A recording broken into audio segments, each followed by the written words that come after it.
आज हम लोग देखेंगे पावलोव का शास्त्रीय अनुबंधन सिद्धांत, यानी थ्योरी ऑफ क्लासिकल थ्योरी देखेंगे। पावलोव थ्योरी ऑफ क्लासिकल, ये नाम से क्वेश्चन आया हुआ है कि क्लासिकल थ्योरी किसके द्वारा दिया गया है। ठीक है, तो पावलोव के द्वारा दिया गया है, पावलोव लिखा हुआ है, याद रखिएगा। ठीक है, अनुकूलित अनुक्रिया का सिद्धांत इसे हम लोग बोलते हैं, अनुकूलित अनुक्रिया का सिद्धांत। इसे हम लोग एसएस थ्योरी के नाम से भी जानते हैं। ठीक है, ये भी ध्यान रखिएगा, एसएस थ्योरी के नाम से भी जानते हैं।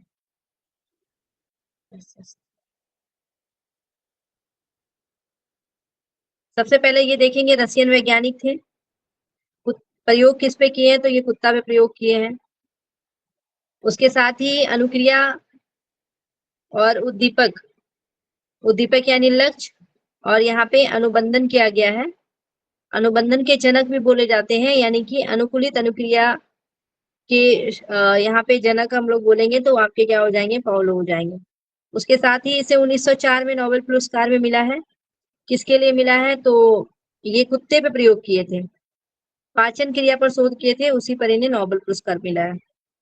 ठीक है, ये आपको इसके बारे में थोड़ा थोड़ा ध्यान रखना है। तो हम लोग देख रहे हैं पावलोव का, इसे हम लोग याद रखिएगा, यहाँ पे केवल एस थ्योरी लिखा हुआ है, आपको ऐसे ध्यान रखना है। ठीक है,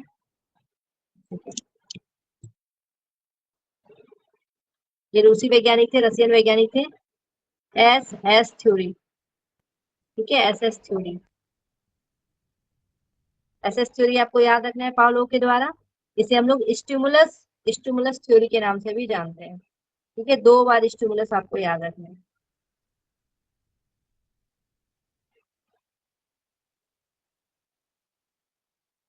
थ्योरी, ओके।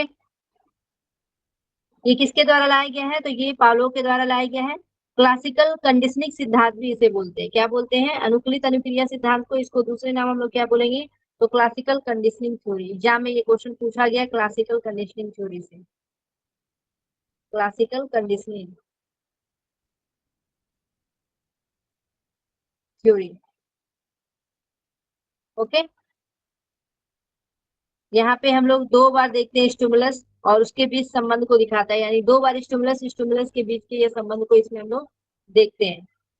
यहाँ पे ये जो पावलोव का सिद्धांत है, ये किस पे प्रयोग किया गया, तो कुत्ता पे प्रयोग किया गया है।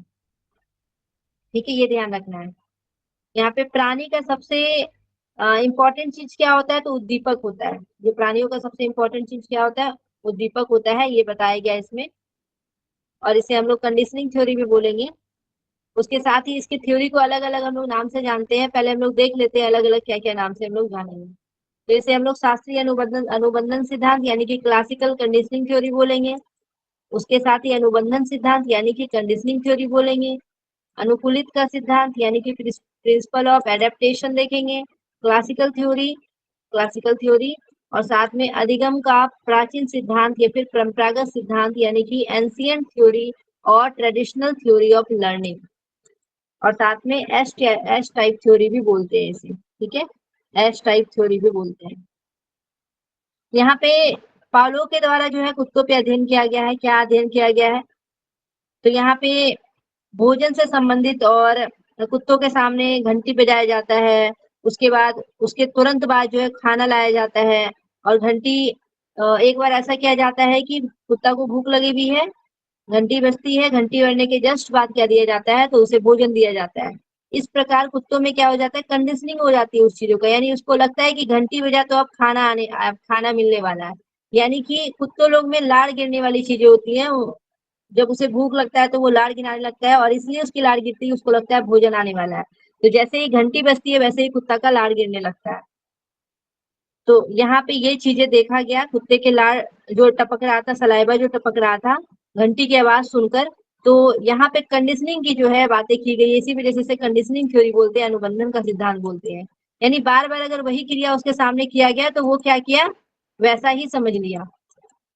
जैसे एक और कोई जानवर का बात करते हैं ना, शायद हाथी का ही बात करते हैं। हाथी को खुट्टा में बांधा जाता है ना, कोई भी चीज में समझ लीजिए बांधा गया है, और किसी दिन ऐसा होता है ना कि उसे नहीं भी बांधा जाता, बस ऐसे ही उसके सामने ऐसे से घुमा दीजिएगा ना रस्सी, तो वहां से वो कहीं नहीं जाएगा, उसको पता है कि खुलने वाला है ही नहीं, खुला भी रहेगा फिर भी नहीं जाएगा। तो इस तरीके से कंडीशनिंग वाली चीजें यहाँ भी देखने को मिलती है। ठीक है, तो यहाँ पे आपको ध्यान रखना है कि कुत्ते ने घंटी और भोजन के बीच के यहाँ पे संबंध को दिखाया गया है। ठीक है, यहाँ पे बेल जो था वो क्या था, कंडीशनल स्टिमुलस का काम कर रहा था, और जबकि अनकंडीशनल स्टिमुलस आपका उसका क्या था, फूड था। ये आपको यहाँ पे ध्यान रखना है, यानी दो चीजें साथ साथ हो रही थी, इसके वजह से यहाँ पे दो बार स्टिमुलस स्टिमुलस की भी बात की गई है। अब हम लोग देख लेते हैं आगे, एस टाइप थ्योरी भी इसको बोलते हैं। पावलोव ने अपने सिद्धांत का आधार अनुबंधन को माना है। अनुबंधन एक ऐसी प्रक्रिया है जिसके द्वारा उद्दीपन तथा अनुक्रिया के बीच एक सहचार स्थापित होता है। ठीक है, स्टिमुलाई और स्टिमुलस के बीच जो है यहाँ पे क्या होता है, उस दोनों के बीच संबंध होता है। पावलोव ने इसे अनुबंधन सिद्धांत यानी कि क्लासिकल कंडीशनिंग कहा जाता है। तो कुत्ते के ऊपर प्रयोग किया गया है। भोजन स्वाभाविक उद्दीपक है, भोजन को देख के स्वाभाविक है कि कुत्तों को लार निकलेगा, ये स्वाभाविक प्रक्रिया है। घंटी एक कृत्रिम उद्दीपक का कार्य कर रहा है जो कि अस्वाभाविक है। ठीक है, ये अस्वाभाविक है। भोजन क्या है, स्वाभाविक, जिसको देख के लार निकल रहा है। लेकिन यहाँ पे घंटी बजी थी तब भोजन आया था। उसके बाद घंटी कृत्रिम उद्दीपक है और लार निकलना कृत्रिम उद्दीपक है, यानी कि घंटी को देखते ही, घंटी का आवाज सुनते ही कुत्ता में लार निकलने लगा था, चाहे भोजन आए या ना आए। ऐसी कंडीशनिंग कर दी गई थी कुत्तों के साथ। ठीक है, देखिए अनकंडीशनिंग स्टिमुलस यहाँ पे देख रहे हैं, भोजन रखा हुआ है, कुत्ता का जीभ से लार निकल रहा है। ठीक है, ये भी अनकंडीशन रिस्पॉन्स। उसके साथ ही नेचुरल स्टिमुलस देखेंगे, नेचुरल स्टिमुलस, और यहाँ पे नो रिस्पॉन्स। तो घंटी बजा, कुत्ता कोई रिस्पॉन्स नहीं दिया है, कुत्ता के सामने भोजन रखा गया तो वो रिस्पॉन्स किया, लेकिन घंटी रखा गया तो वो वो रिस्पॉन्स नहीं किया। नेक्स्ट टाइम क्या होता है, कुत्ता के सामने फूड भी रखा जाता है और बेल भी बजाया जाता है। पहले बेल बजता है तब फूड आता है। ठीक है, तब कुत्ता की जीभ से लार निकलने लगता है। नेक्स्ट टाइम में क्या होता है कि कुत्ता के सामने घंटी बजाई जाती है, वैसे ही कुत्ता की जीभ से लार निकलने लगता है। ठीक है, समझ में आई ये थ्योरी?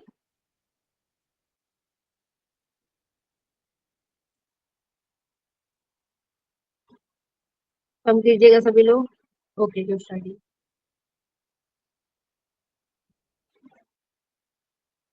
अब यहाँ पे शिक्षण उपयोगिता क्या है, तो शिक्षक को विषय वस्तु के प्रति अनुबंधन करना चाहिए। ठीक है, कंडीशनिंग करनी चाहिए।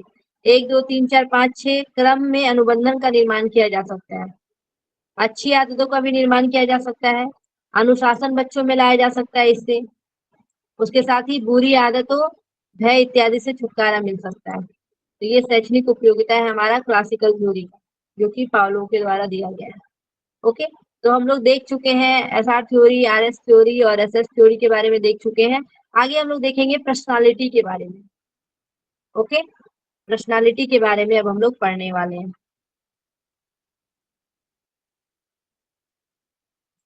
अब पर्सनालिटी क्या होता है, अगर हम लोग बात करते हैं व्यक्तित्व को, जो है कुछ कुछ अस्थाई विशेषता होती है व्यक्ति की, परमानेंट कैरेक्टरिस्टिक होता है व्यक्ति का, जो कि दूसरों से उसको अलग बनाता है। ठीक है, उसे ही हम लोग क्या बोलते हैं, पर्सनालिटी बोलते हैं, कि आपकी पर्सनालिटी क्या है, दूसरों की क्या है, जो कि दूसरों से आपको अलग बनाता है। यहाँ पे क्या क्या चीजें देखा जाता है, तो आपकी थिंकिंग की क्या लेवल है, आप कैसा फील करते हैं, कैसा आपका बिहेव है, ये सारा चीज आपको एक अलग व्यक्तित्व बनाता है दूसरों से। वो आप में अगर वो चीजें हैं तो, ठीक है, सब लोगों में अलग अलग चीजें यहाँ पे पाया जाता है। तो यहाँ पे व्यक्तित्व के बारे में बात करेंगे, तो व्यक्तित्व का अंग्रेजी अगर हम लोग अनुवाद देखेंगे तो पर्सनालिटी यानी कि परसो परसोना। ठीक है, पर्सनालिटी लैटिन शब्द के परसोना से बना है। पर्सनालिटी किससे बना है, तो परसोना से बना है, जिसका अर्थ क्या होता है, मुखौटा यानी कि मार्क्स, यानी कि बाहरी वेशभूषा या फिर दिखावा। ये तो नॉर्मली हम लोग बोलते हैं, जो सामने से दिखते हैं वही पर्सनालिटी है। देख के बोल देते हैं ना, कुछ कोई बहुत ज्यादा फिटफाट है तो उसे बोल देते हैं इसका पर्सनालिटी बहुत अच्छा है। लेकिन हम लोग यहाँ पे व्यक्तित्व की परिभाषा के बारे में जब बात करते हैं, तो हम लोग केवल बाहरी सुंदरता नहीं देखते, बाहरी वेशभूषा नहीं देखते, उसके आंतरिक गुण को भी देखते हैं। तो जब हमारा इंटरनल और एक्सटर्नल दोनों गुणों का जब समावेश होता है तो उसे हम लोग व्यक्तित्व बोलते हैं। ठीक है, ये आपको यहाँ पे ध्यान रखना है। ओके, अब ऑलपॉट के अनुसार जो है दिया गया 1937 में व्यक्तित्व का परिभाषा दिया गया, इनके द्वारा क्या बोला गया है कि व्यक्तित्व व्यक्ति के भीतर उन मनोशारीरिक तंत्र का गतिशील या फिर गत्यात्मक संगठन है जो वातावरण के साथ समायोजन स्थापित करता है। तो मनोशारीरिक तंत्र की गतिशीलता बताया गया है और साथ में गत्यात्मक संगठन बताया गया जो कि वातावरण के साथ क्या करता है, समायोजन स्थापित करता है। ठीक है, ये ऑलपोर्ट के अनुसार बताया गया है। डायनेमिक जो ऑर्गेनाइजेशन है विद इन इंडिविजुअल, ये जो है बताया गया है आपका किसके, ऑलपोर्ट के अनुसार। नेक्स्ट हम लोग देखेंगे कैटल के अनुसार क्या बोला गया। कैटल के अनुसार बोला गया व्यक्तित्व वह है जिसके द्वारा हम भविष्यवाणी कर सकते हैं कि कोई व्यक्ति किस परिस्थिति में कैसे कार्य करेगा या फिर क्या करेगा। तो यहाँ पे भविष्यवाणी जो है व्यक्तित्व के, हम ये देखकर भविष्यवाणी कर सकते हैं कि वो आगे जाकर कैसा होने वाला है, कैसा वो कार्य करने वाला है, क्या वो कर सकता है। ठीक है, ये कैटल के अनुसार बोला गया है। तो व्यक्तित्व के बारे में जब बात करते हैं तो यहाँ पे अगर हम लोग तत्व देखेंगे तो नकारात्मक और सकारात्मक दोनों चीजों को हम लोग देखते हैं। अब विलियम वुडवर्ड के अनुसार बताया गया वंशानुक्रम गुना वातावरण। तो जैसे जैसे हमें हम जैसे अपने समावेश से सीखते हैं, अपने फैमिली से जो हमारा वंशानुक्रम है उसका गुण तो है ही, साथ में वातावरण भी बहुत बड़ा मायने रखता है इसमें। ठीक है, ये बातें यहाँ पे की गई है। अब हम टाइप ऑफ अप्रोच देखेंगे, ये पर्सनालिटी पे संबंधित हम लोग कुछ कुछ चीजें देखेंगे और बहुत अच्छे से इसे हम लोग को पढ़ना है क्योंकि एग्जाम में इससे संबंधित आपके क्वेश्चन पूछे जाते हैं। ठीक है, जो जो चीजें इंपॉर्टेंट आ रही है आप उसे ध्यान रखिएगा और उसको याद भी रखिएगा। सबसे पहले हम लोग देखने वाले हैं कार्ल जुंग के अनुसार क्लासिफिकेशन, जिसको हम लोग जुंग क्लासिफिकेशन बोलते हैं। उसके बाद क्रेस्मर क्लासिफिकेशन देखेंगे, सेल्डन्स क्लासिफिकेशन देखेंगे और फ्रेडमैन और रोजरमैन का क्लासिफिकेशन हम लोग देखेंगे। ठीक है, फ्रेडमैन और रोजरमैन, तो ये चारों का क्लासिफिकेशन हम लोग देखने वाले पर्सनालिटी के अनुसार। ठीक है, सबसे पहला हम लोग देखेंगे जुंग्स क्लासिफिकेशन। जुंग्स क्लासिफिकेशन की जब हम लोग बात करते हैं, इसका पूरा नाम जो है कार्ल गुस्ताव जुंग है, जुंग ही बोलते हैं इसको हिंदी में। ठीक है, ऐसे देखने में जुंग लग रहा है तो यहाँ पे जुंग याद रखिएगा। ठीक है, कार्ल जुंग, इस तरीके से आप याद रखिएगा। तो कार्ल जुंग के अनुसार देखेंगे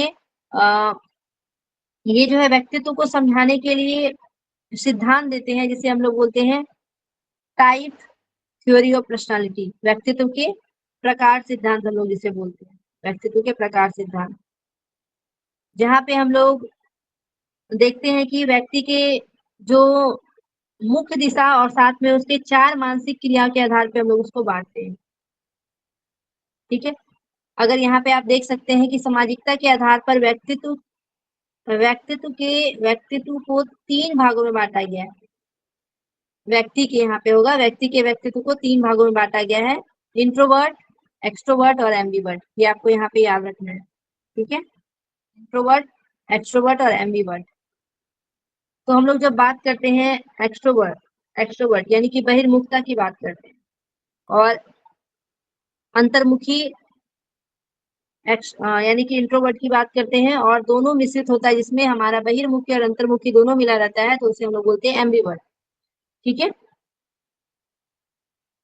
यानी कि अगर हम लोग सबसे पहले बात करते हैं एक्सट्रोवर्ट की जब हम लोग बात करते हैं यानी कि वो जो व्यक्ति है वो बहिर्मुखी व्यक्ति है, यानी कि उसकी जो मानसिक जो ऊर्जा है वो बाहरी दुनिया यानी कि आउटर वर्ल्ड को प्रभावित करता है। ठीक है, आउटर वर्ल्ड को प्रभावित करता है और ये जो है सोशल लेवल से एक्टिव होता है, सोशली एक्टिव होता है, सोशल और एक्टिव होता है और ये मिलनसार होता है, आउटगोइंग होता है। ठीक है, आउटगोइंग। इसको क्या क्या चीजें पसंद होता है, जो आपका एक्सट्रोवर्ट व्यक्ति होता है, बहिर्मुखी होता है, वो जो है दूसरों के साथ रहना पसंद करेगा, समाज में कोई भी चीजों में पार्टिसिपेट करना पसंद करेगा, समूह के साथ काम करेगा, ग्रुप के साथ। उसके साथ ही ध्यान का केंद्र बनाना उन्हें अच्छा लगेगा, मतलब अपने आप को जो है सेंटर ऑफ अट्रैक्शन बनाना उसे पसंद रहता है। ठीक है, जो एक्सट्रोवर्ट व्यक्ति होते हैं। और निर्णय भी वो जल्दी ले लेगा, भावनात्मक और साथ के भावनाएं भी खुलकर व्यक्त करता है इस तरीके के व्यक्ति। और जो भी उसके नए अनुभव हो, जो भी न्यू एक्सपीरियंस है वो भी साझा करेगा सभी से। और ये कभी-कभी बहुत जल्दबाजी भी कर देता है और बाहरी प्रभाव से प्रभावित भी हो जाता है, जो बहिर्मुखी व्यक्ति होता है। ठीक है,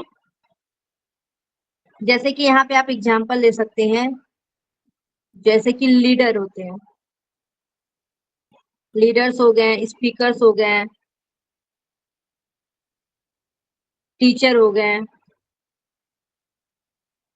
ऑथर्स हो गए, एक्टर्स।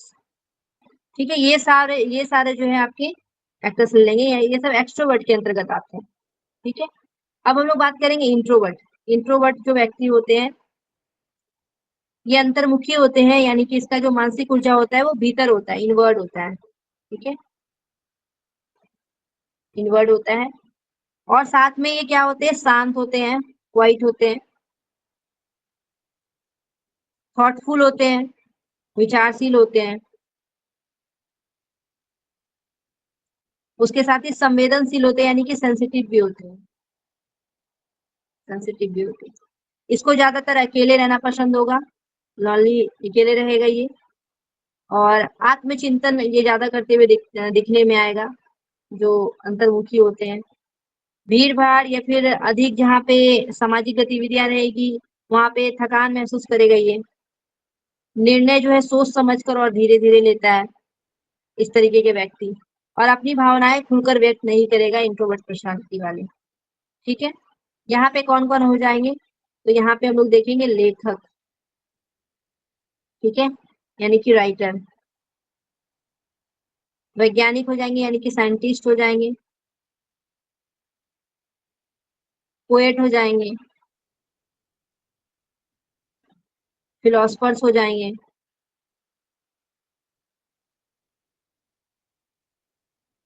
ठीक है, ये सब जो है अंतर्मुखी प्रतिभा के धनी होते हैं। अब एक एम्बीवर्ट होते हैं जो कि दोनों टाइप्स के होते हैं, ये बैलेंस करके चलते हैं, कभी अंतर्मुखी कभी बहिर्मुखी, दोनों इसमें देखने को गुण मिलेगा। ठीक है, एम्बीवर्ट जिसे हम लोग बोलते हैं।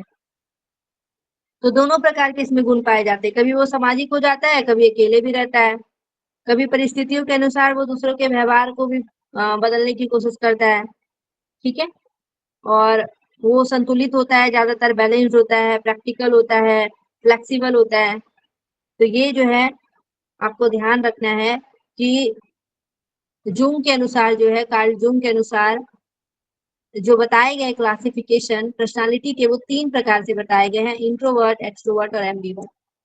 ठीक है, और यहाँ पे एक बातें और भी बताया गया इनके द्वारा, इसको नोट कर लीजिएगा।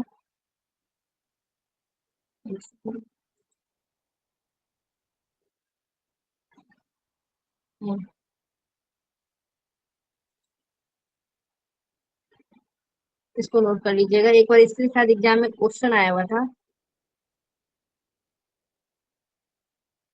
मानसिक गतिविधियां जो है हर व्यक्ति के 4 प्रकार के होते हैं। ठीक है,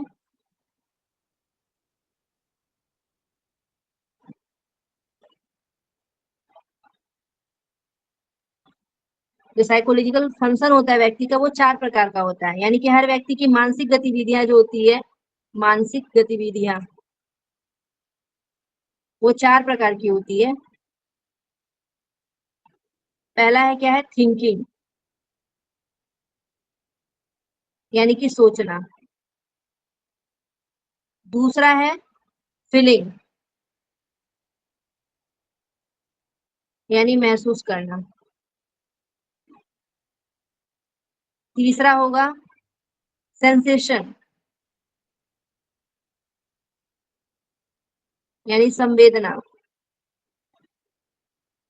चौथा होगा इंट्यूशन, यानी कि अंतर्ज्ञान। तो यहाँ पे जुंग ऐसा बोलते हैं कि हर व्यक्ति का मानसिक गतिविधि जो है वो 4 प्रकार का होता है। यानी कि सोचने की जो क्षमता होती है, जो तर्क शक्ति होती है, जो विश्लेषण करने की जो क्षमता होती है, वो सबकी अलग-अलग होती है। फीलिंग जो होती है, जो भावनाएँ होते हैं, जो निर्णय होता है वो उसकी फीलिंग के आधार पे होती है, व्यक्ति के फीलिंग के आधार पे। और साथ में संवेदना यानी कि इंद्रियों से जो प्राप्त अनुभव है, उस पे आधारित होता है, सेंसेशन पे होता है। चौथा जो है कल्पना एवं भावनाओं की समझ पर आधारित होता है, अंतर्ज्ञान। तो ये जो है इमेजिनेशन और परसेप्शन पर आधारित होता है। तो ये 4 चीजें आपको और भी याद रखना है जुंग के क्लासिफिकेशन के अनुसार। ठीक है? आप यहाँ देख सकते हैं इंट्रोवर्ट और एक्सट्रोवर्ट बताया गया है। इंट्रोवर्ट वाले ऐसे छुपे-छुपे अकेले बैठ के काम कर रहे हैं, जबकि एक्सट्रोवर्ट गप्पियाँ मार रहे हैं बैठ के। हो गया क्लियर जुंग क्लासिफिकेशन सभी को? बताइए। कोई दिक्कत? ओके, हेमलता जी और बाकी लोग, ज्योत्सना जी, अनु जी। हम लोग नेक्स्ट देखने वाले हैं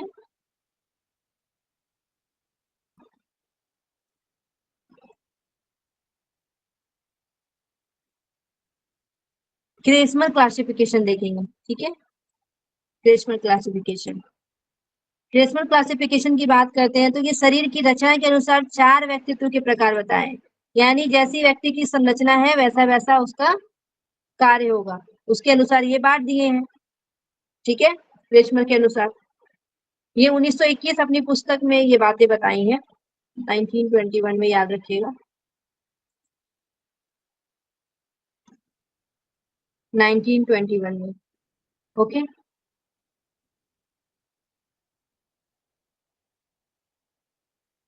ये शारीरिक बनावट और उनकी मानसिक प्रवृत्ति यानी कि मेंटल ट्रेडिशनल्स के आधार पे जो है इसको बांटा गया है। तो हम लोग देखेंगे कि कौन-कौन से 4 व्यक्तित्व के प्रकार जो है क्रिस्मल के द्वारा बांटा गया है। ठीक है? सबसे पहला हम लोग देखने वाले हैं पिकनिक, जिसको हम लोग स्थूलकाय बोलते हैं। दूसरा है हमारा एस्थेनिक टाइप। तीसरा देखेंगे एथलेटिक टाइप और चौथा देखेंगे डायप्लास्टिक टाइप। ठीक है? तो आपको इसको एक साथ याद रखना है। पिकनिक, एस्थेनिक, एथलेटिक और डायप्लास्टिक। ठीक है? ये 4 टाइप्स क्रिस्मल के द्वारा दिया गया है, ये आपको याद रखना है। तो ये पिकनिक टाइप जो होता है ना, ये शरीर के बनावट के अनुसार, यानी कि शारीरिक बनावट अगर देखेंगे पिकनिक वाले व्यक्ति का, तो गोल-मटोल होगा, फैट होगा, राउंड बॉडी होगा इसका, छोटा कद होगा। ठीक है? कद छोटा होगा। उसके साथ ही ये जो चेहरा होगा वो चौड़ा होगा। ठीक है? चेहरा है उसका चौड़ा होगा और इसकी मांसपेशियाँ जो है सॉफ्ट होंगी। अगर इसका, तो यहाँ पे भी देख लीजिए, कद छोटा होगा, गर्दन छोटी-मोटी, शरीर भारी, खाना-सोना पसंद रहेगा, स्वाभाविक, सामाजिक और हँसमुख होगा। जो पिकनिक टाइप के व्यक्ति होते हैं, जो स्थूलकाय होते हैं। ठीक है? सामाजिक यानी कि सोशल होता है, फ्रेंडली होता है, हँसमुख होता है ये, इमोशनल भी होता है, जल्दी संबंध बनाने वाला होता है, इस टाइप के जो व्यक्ति होते हैं। और भी कुछ-कुछ चीज़ें लिख लेंगे यहाँ पे। ठीक है? यानी कि ये सोशल होता है, फ्रेंडली होता है, केयरफुल होता है, हँसमुख होता है और इमोशनल होता है। और ईज़िली जो है ये रिलेशनशिप में आ जाता है, जल्दी जो है संबंध बनाने वाला होता है।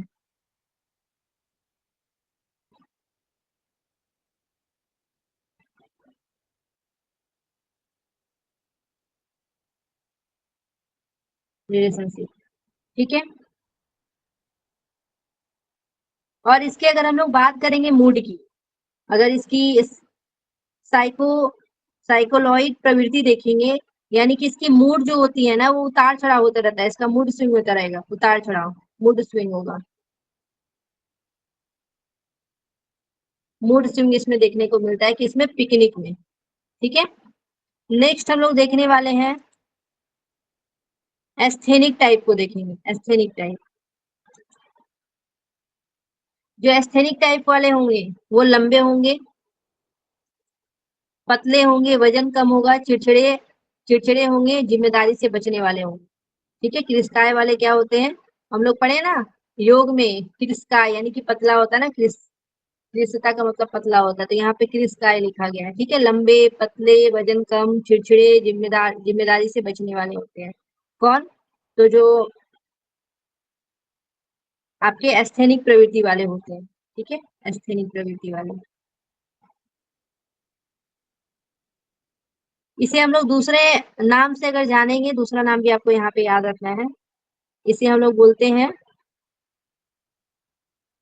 लिप्टोसोमैटिक, लिप्टोसोमैटिक या फिर एस्थेनिक टाइप, दोनों याद रखिएगा। लिप्टोसोमिक, ठीक है, लिप्टोसोमिक या फिर एस्थेनिक टाइप्स। ये दुबला पतला होगा, लंबा होगा, उसके साथ ही इसका जो नैरो शोल्डर्स होगा, कम वजन वाला होगा, और साथ में ये इंट्रोवर्ट भी होता है। ठीक है, इंट्रोवर्ट होगा, सेंसिटिव होगा, सोचने विचारने वाला होगा, थॉटफुल होगा,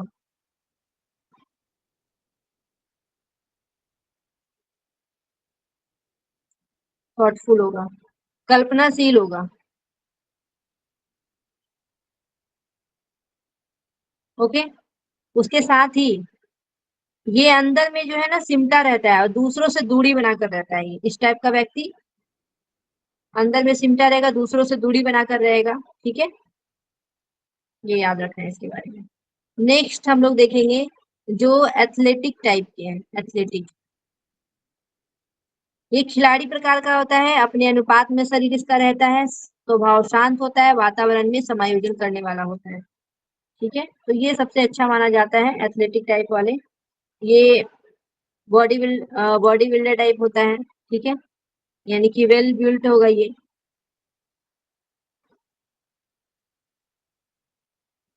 मजबूत होगा, मांसल होगा, मस्कुलर भी होगा ये, चौड़ा कंधा होगा इसका, संतुलित शरीर होगा।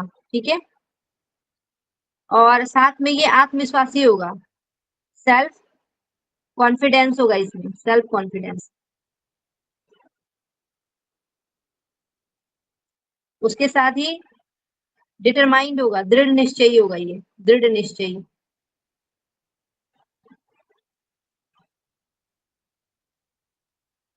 साहसी भी होगा, करेज।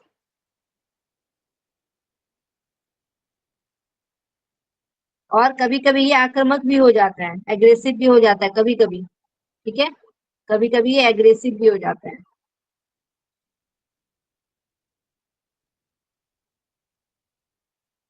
अगर संभावित इसकी मानसिक प्रवृत्ति देखेंगे तो ये क्या होगा, ये सीरियस रहता है ज्यादातर, सीरियस,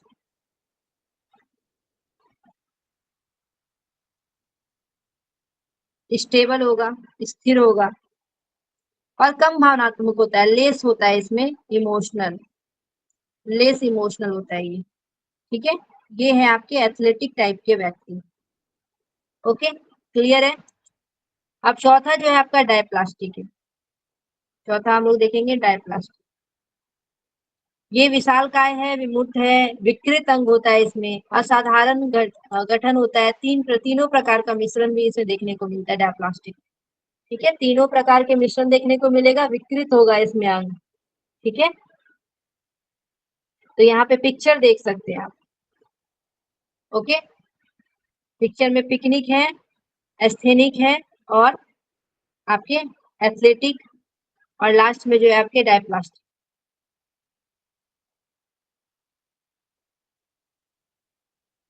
ओके, क्लियर है ये सभी को। ये हम लोग क्रिस्मल के अनुसार देखिए क्लासिफिकेशन, जो चार पार्ट में बटा गया था, बांटा गया था। आगे हम लोग देखेंगे सेल्डन्स का क्लासिफिकेशन। ठीक है, सेल्डन क्लासिफिकेशन देखेंगे। क्लियर है ना यहाँ तक सभी को?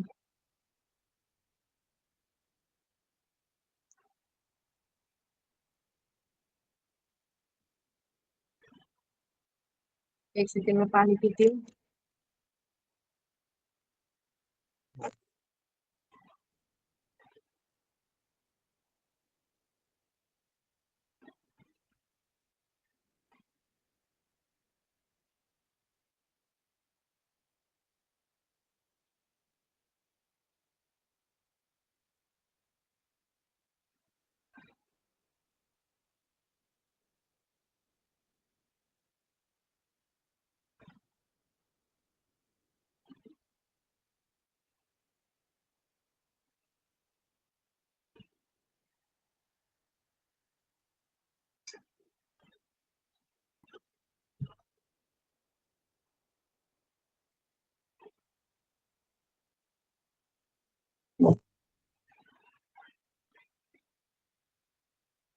सेल एंड क्लासिफिकेशन देखेंगे हम लोग अब।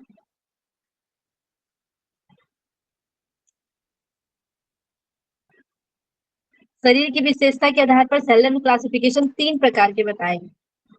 ठीक है, 3 प्रकार के। ये जो है 1940 में दिया गया है सेल्डन के द्वारा क्लासिफिकेशन, 1940। ठीक है, यानी कि शारीरिक संरचना के आधार पे जो है 1940 में बताया गया है सेल्डन के द्वारा। विलियम हर्बर्ट सेल्डन, सेल्डन इसका पूरा नाम है। ये अमेरिका के मनोवैज्ञानिक थे, चिकित्सक भी थे ये। ठीक है, तो शारीरिक बनावट के अनुसार ये जो है व्यक्तित्व के बीच बताते हैं गहरा संबंध को। तो यहाँ पे आप देख सकते हैं कि 3 जो है इसके शारीरिक विशेषता के आधार पे इसे 3 प्रकार से बांटा गया है। अब कौन-कौन से 3 प्रकार है वो देखेंगे हम लोग सबसे पहले। यहाँ 3 नाम दिया गया है, इंडोमॉर्फ, मेसोमॉर्फ और एक्टोमॉर्फ। ये नाम याद रखिएगा, बहुत इंपॉर्टेंट है, आपके एग्जाम में आया हुआ भी है। ठीक है, एंडोमॉर्फ, मेसोमॉर्फ, एक्टोमॉर्फ। ठीक है, ईएमई याद रखिए, ईएमई। तो इंडोमॉर्फ, मेसोमॉर्फ और एक्टोमॉर्फ। एंडोमॉर्फ यानी कि गोलाकृति, पिकनिक टाइप का होता है, जैसे कि हम लोग ऊपर में पढ़े पिकनिक टाइप। यहाँ भी कद छोटा होगा, मोटा होगा, सामाजिक होगा। मेसोमॉर्फ होगा, ये आयताकृति का होगा, एथलेटिक टाइप होगा, खिलाड़ी प्रवृत्ति का होगा, मेहनती होगा, काम करने में अधिक रुचि लेता होगा। और एक्टोमॉर्फ ये लंबा आकृति का यानी कि एस्थेनिक टाइप का होगा, पतला होगा, लंबा होगा, निराशावादी व्यक्ति होगा, अकेले रहता होगा। ठीक है, ये आपको यहाँ पे ध्यान रखना है। जो एंडोमॉर्फ होता है, और भी चीजें बता देते हैं। एंडोमॉर्फ, एंडोमॉर्फ ये मोटा होता है, गोल मटोल होता है। ठीक है, सेम जैसा पिकनिक वाली जो चीजें थी ना, सारी चीजें इसमें आएंगी। ये भी आपका क्या होगा, ये जो है सामाजिक होगा, सोशिएबल होगा, साथ में फ्रेंडली होगा, इमोशनल होगा। ठीक है, और आराम पसंद करने वाला होगा, कंफर्ट जोन में रहने वाला होगा, कंफर्ट। खाने और सोने का शौकीन होगा ये। ठीक है,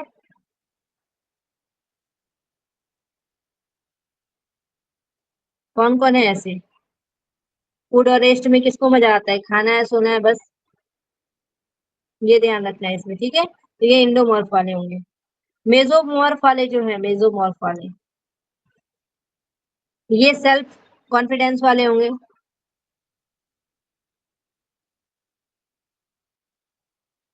बोल्ड होंगे, साहसी होंगे, एक्टिव होंगे,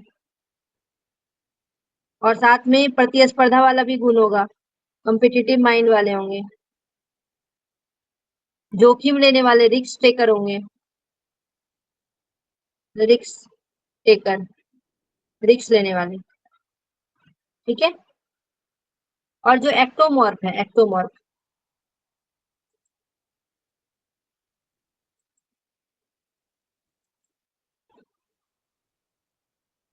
एक्टोमॉर्फ ये एस्थेनिक टाइप के हैं, यानी कि ये क्या होंगे, इंट्रोवर्ट होंगे, निराशावादी व्यक्ति हैं, इंट्रोवर्ट होंगे, सेंसिटिव होंगे, थॉटफुल होंगे,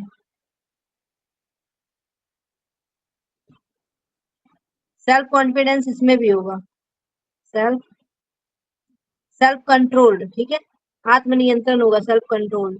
तभी तो बोलते नहीं है सेल्फ कंट्रोल करके रखेगा, सेल्फ कंट्रोल। सामाजिक दूरी बनाकर रखने वाले रहेंगे ये। तो यहाँ पे तीनों आपको याद रखना है, एंडोमॉर्फ, मेसोमॉर्फ और एक्टोमॉर्फ। ठीक है,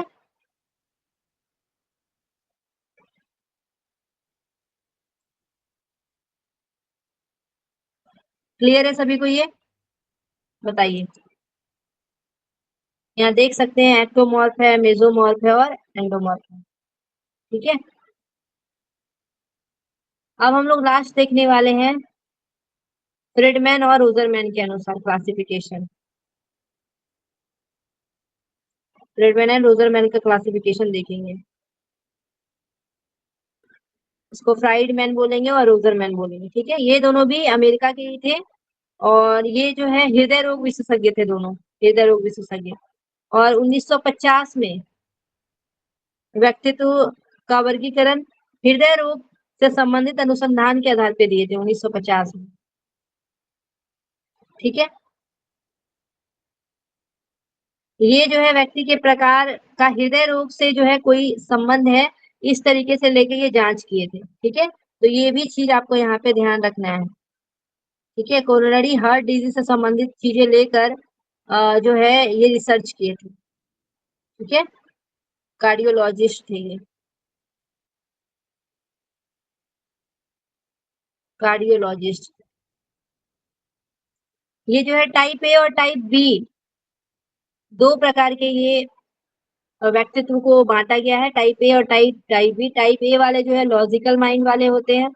ठीक है, कंपेरेटिव नेचर के होते हैं, कंपेरेटिव नेचर के। उसके साथ ही बी टाइप वाले फ्री माइंड होते हैं, हैप्पी होते हैं और क्रिएटिव पर्सनालिटी के होते हैं। तो यहाँ पे ये बताया गया है। टाइप ए वाले को देख लेते हैं, इसको और भी हम लोग डिफाइन करते हैं। टाइप ए वाले,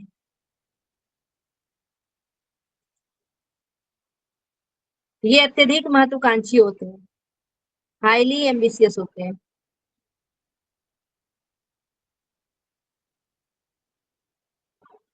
हाईली एम्बिशियस, समय के प्रति संवेदनशील होते हैं, टाइम कॉन्शियस होते हैं।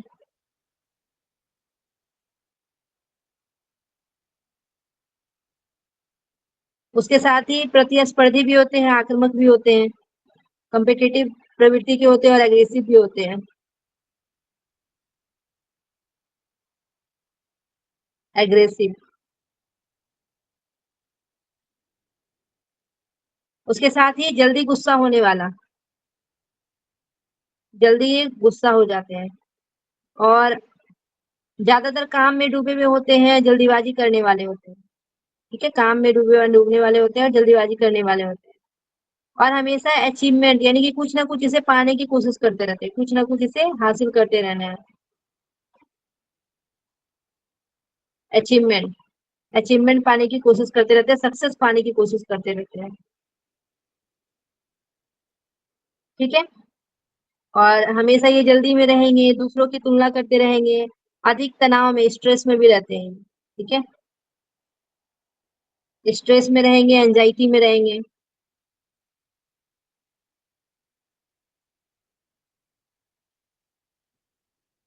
और ये लोग हृदय रोग के लिए अधिक संवेदनशील पाए जाते हैं।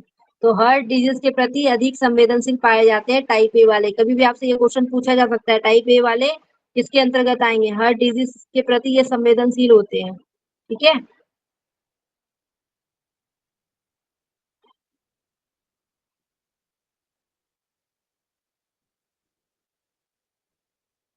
अब टाइप बी वाले देखते हैं, जो टाइप बी वाले प्रवृत्ति के व्यक्ति हैं।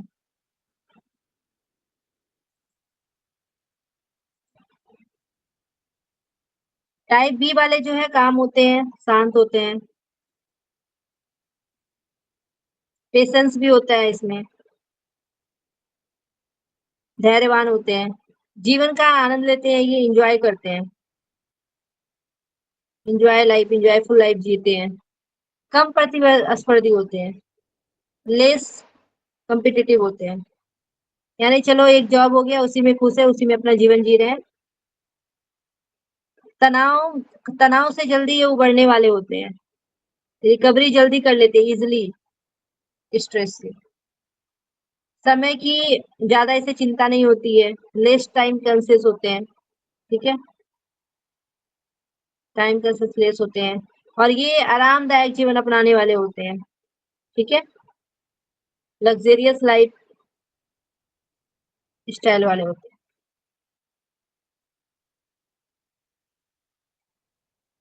क्या हो गया? स्टाइल स्टार बन गया।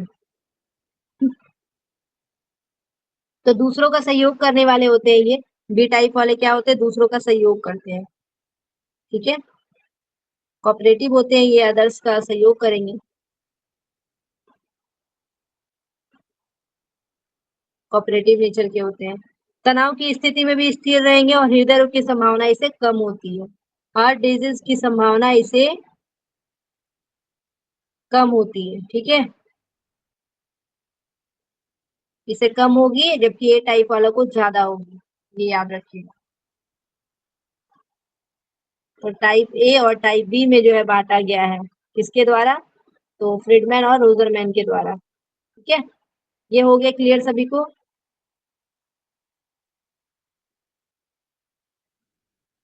ओके,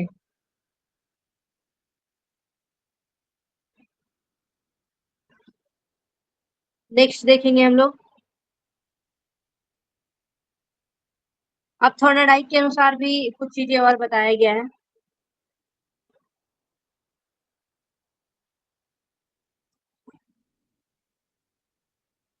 व्यक्तित्व के बारे में भी हम लोग थॉर्नडाइक का देखेंगे।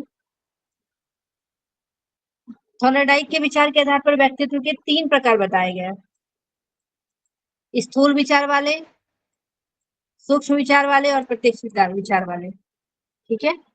3 टाइप ऑफ पर्सनालिटी इसके द्वारा बताया गया है। आप इसे ऐसे भी समझ सकते हैं, फिजिकल पर्सनालिटी बोल सकते हैं, मेंटल पर्सनालिटी और साथ में सोशल पर्सनालिटी, ठीक है। ये 3 तरीके से भी इसको ध्यान रख सकते हैं,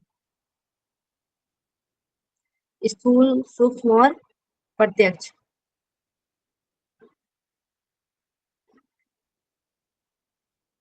इसको बस इतना ही ध्यान रखना है, ठीक है।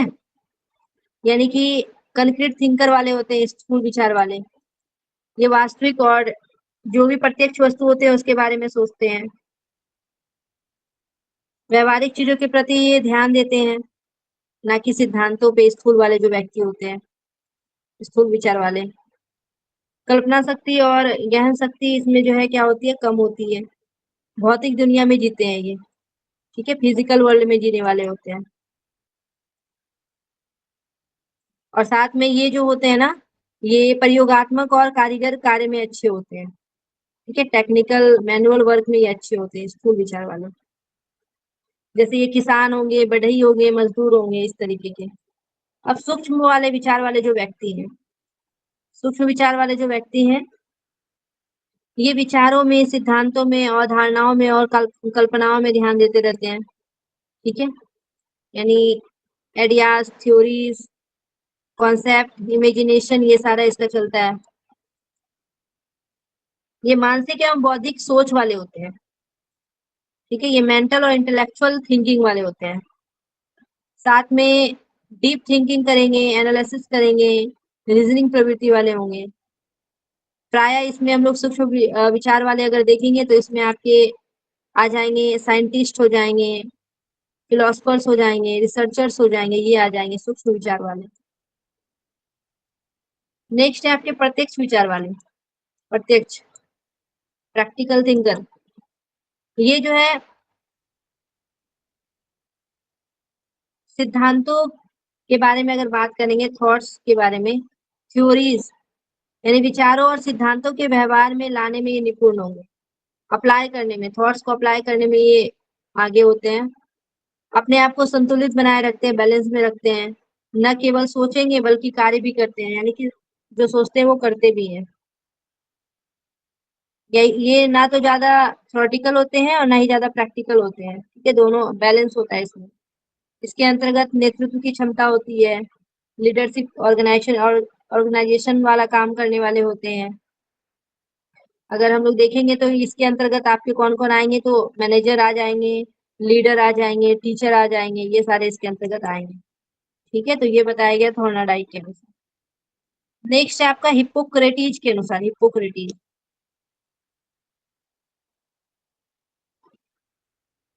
हिप्पोक्रेटिस जो है 4 भागों में बांटे हैं चिकित्सा के आधार पे व्यक्तित्व को। काला पित्त वाले व्यक्ति, पीला पित्त वाले व्यक्ति, अधिक रक्त वाला व्यक्ति और कफ प्रधान वाला व्यक्ति, ठीक है। काला पित्त, पीला पित्त, अधिक रक्त वाला और कफ प्रधान वाला व्यक्तित्व के आधार पर हिप्पोक्रेटिस जो है बांटे हुए हैं। जो काला पित्त वाला व्यक्ति होता है वो कुंठित विचार वाला होता है, दुखी होता है, मलिन व्यक्तित्व, निराश रहने वाला होता है। जो पीला पित्त वाला होता है वो क्रोधी होगा, लड़ाका होगा, तीव्र गति वाला होगा। जो अधिक रक्त वाला रहेगा वो आशावान होगा, वीर स्वभाव वाला होगा, सम्मानित होगा। जो कफ प्रधान वाला होगा वो शांत होगा, उदार होगा, उदार मन वाला व्यक्तित्व होगा। ठीक है, तो ये किसके द्वारा बांटा गया है? 4 प्रकार के हिप्पोक्रेटिस के द्वारा बांटा गया है। भगवत गीता में भी हम लोग देखते हैं व्यक्तित्व को कितने भागों में बांटा गया, तो 3 सत्व, रज और तम पढ़े हैं ना, सात्विक, रासिक और तामसिक गुण के बारे में। तो हम लोग भगवत गीता में इसको देखते हैं 3 टाइप्स के। ठीक है, यहाँ तक क्लियर है सभी को? पर्सनालिटी हमारा कंप्लीट हो चुका है।